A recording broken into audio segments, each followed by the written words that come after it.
Welcome to the GKTech rear tow arm install video. I'm Officer Dan, and let's get started. Now that you've unpacked the box, you're going to need to prep the heim joint.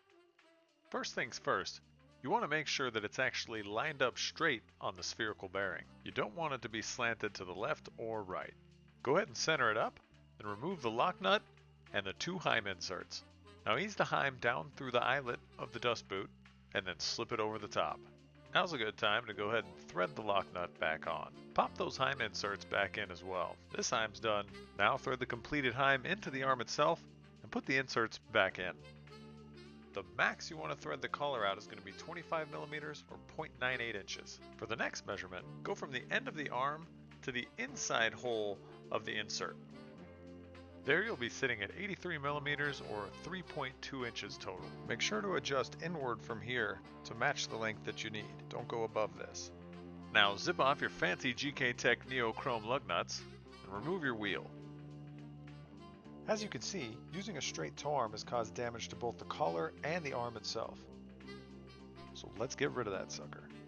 Loosen and remove the bolts, and if you need to, use a pry bar to get it out of the subframe. You need to line the OEM and or aftermarket arm up to ensure the length is correct. This can be done by lining up the bolt holes so that it sits in the same position as the original. Here, I've threaded the heim down until both sides of the tow arm line up. In this case, we're tightening the arm on the bench. If you are tightening it on the car, make sure to keep the heim lined up straight on the spherical bearing. Keep in mind these are not permanent settings. This is just to get the car rolling for an alignment.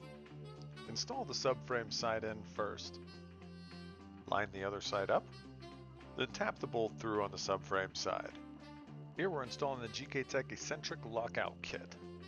And lastly, insert the bolt into the knuckle side, put the nut on, tighten down, and then torque to spec. Now all that's left to do is reinstall your GKTech hub-centric ring, your wheel, and torque down those beautiful lug nuts. And that's all there is to it. Go get an alignment, and we'll see you at the track.